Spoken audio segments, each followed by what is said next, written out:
Alors, je vais vous faire une démonstration de Vidéomante Cloud. On va se connecter sur le portail donc Vidéomante Webinaire, donc c'est le portail Media Shuttle qui a été créé. Donc je me connecte avec mon adresse email et mon mot de passe. Et donc je vais arriver sur le portail en lui-même qui me permettra de télécharger des fichiers ou de charger des fichiers sur ce portail. Donc, dans ce portail, vous voyez, il y a toujours donc le répertoire Home, le répertoire racine, j'allais dire, et ensuite vous pouvez créer plusieurs dossiers et sous-dossiers pour faire une arborescence de vos fichiers à transférer ou à récupérer. Donc là, par exemple, on a créé un dossier fiction dans lequel on a encore deux dossiers, PAD et Rush, et dans lesquels on peut bien sûr ensuite redéfinir des sous-dossiers. Par exemple, ici, on a donc le fichier surf qui a été chargé dans le répertoire saison 1 qui fait partie des PAD de la fiction de Montpellier. Donc, pour chaque dossier, on peut bien sûr faire des choses très classiques, donc soit le déplacer, soit renommer, soit supprimer, soit encore créer un autre dossier, donc de manière très facile. On va pouvoir, donc par exemple, ensuite modifier vraiment la structure de toute l'arborescence. Donc ici, par exemple, test, je vais pouvoir supprimer le dossier. Voilà.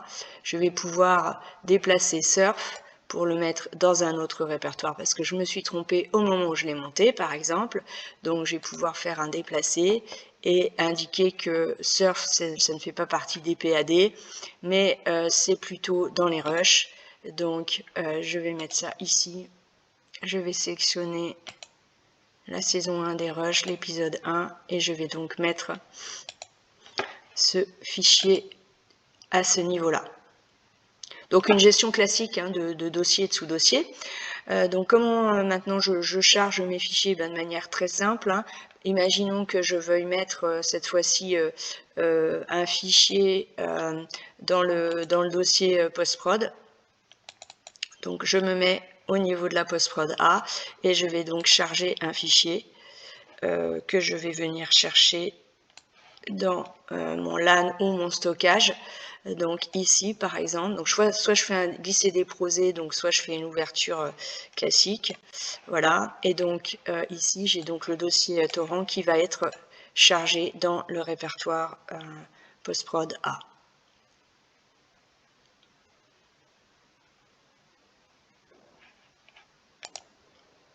Ok, donc là on voit bien que le répertoire est là. De la même manière, donc je remonte dans l'arborescence. Si je dois récupérer un fichier qui a été mis dans les rushs précédemment, je vais dans Rush, ici saison 1, je vais chercher le fichier qui m'intéresse ici et je vais donc le télécharger. Voilà, je le télécharge. J'indique évidemment où je souhaite le télécharger. Bon, bah là, dans vidéo, c'est pas mal. Et je le télécharge. Donc ça, c'est la méthode manuelle qui permet de faire des envois et des récupérations de fichiers de manière sécurisée et accélérée. Donc c'est très simple à utiliser. On peut, à partir d'un portail share, donc qui est vraiment un portail d'échange, upload, download, déclencher un envoi, une action send. C'est-à-dire que ici, par exemple, même si mon collègue a accès à ce portail et à ses répertoires, je peux lui signaler tout de suite que le fichier est disponible pour lui en sélectionnant le fichier et en cliquant sur envoyer, ce qui permet de le notifier, de tout de suite lui envoyer le lien pour télécharger le fichier correspondant. Donc je peux même faire ça sur un groupe. Donc j'avais créé un groupe que je vous montrerai plus tard et donc je peux prévenir tout le groupe que le fichier est présent. Donc torrent dispo. Voilà, et là je vais l'envoyer au groupe. Alors bien sûr, vous avez des notifications par email de tout ce qui se passe sur le portail. Donc là, je vais y venir. Enfin, pour finir sur cette interface qui est vraiment exploitante, vous pouvez l'agrandir pour avoir plus de visibilité. Et je pense que j'ai fait à peu près le tour Vous avez bien sûr chaque fois, quand vous modifiez les dossiers, et la taille des fichiers correspondants.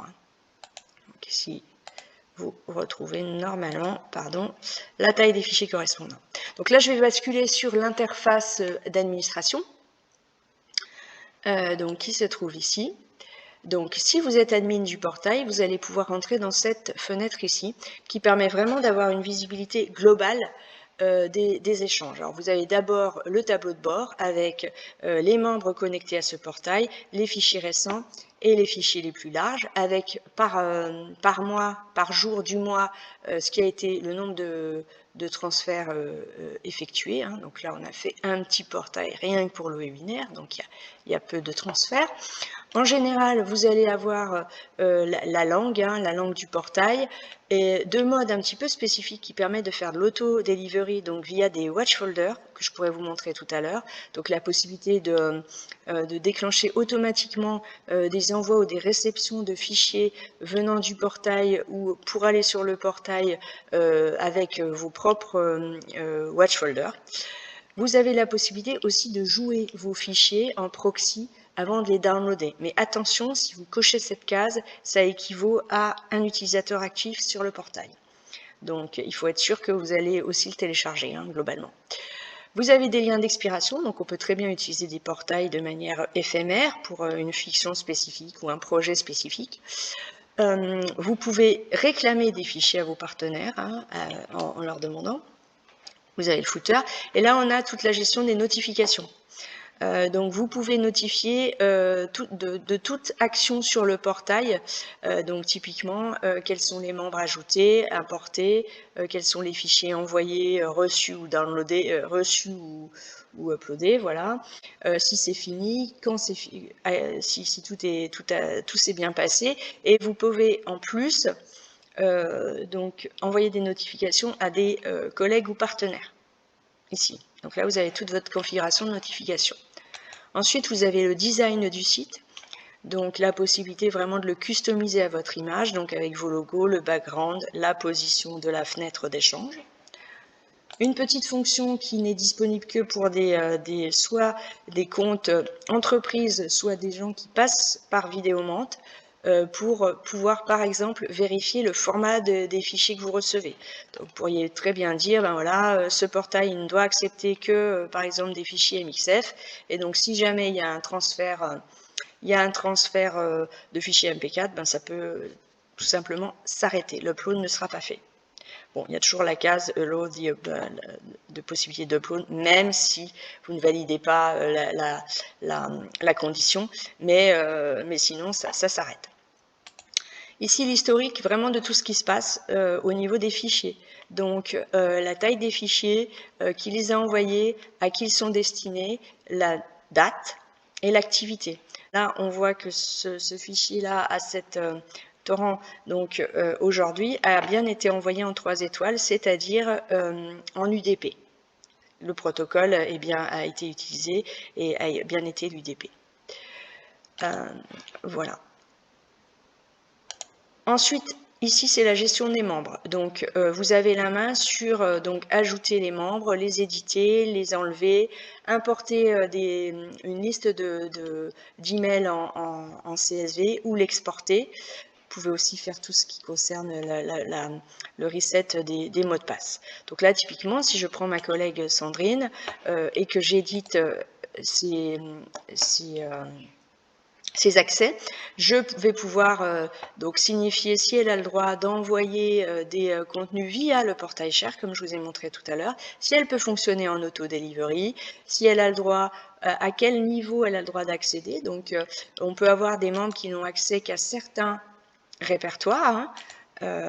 Donc, elle pourrait très bien n'avoir accès qu'au répertoire post-prod, par exemple. Bon, là, elle peut faire de l'upload, du download et modifier et avoir faire des opérations sur les fichiers. Ici, vous avez aussi l'expiration, donc on peut très bien mettre une date de fin d'accès au portail pour une personne donnée avec des informations. Et on peut bien sûr sauvegarder. Là, vous pouvez donc gérer les groupes. Donc, si un groupe travaille sur un répertoire donné, ça vous évite de sectionner systématiquement chaque membre pour les échanges de fichiers.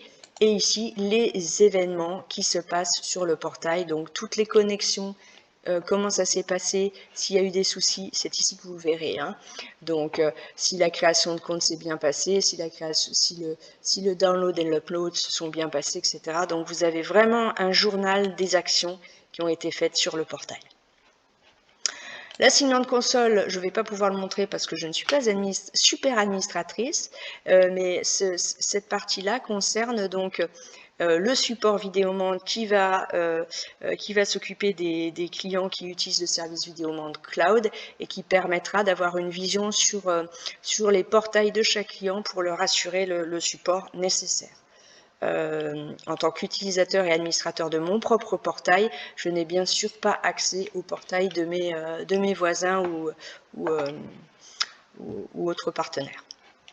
Donc ça, c'était la partie vraiment administration du portail qui m'est dédié.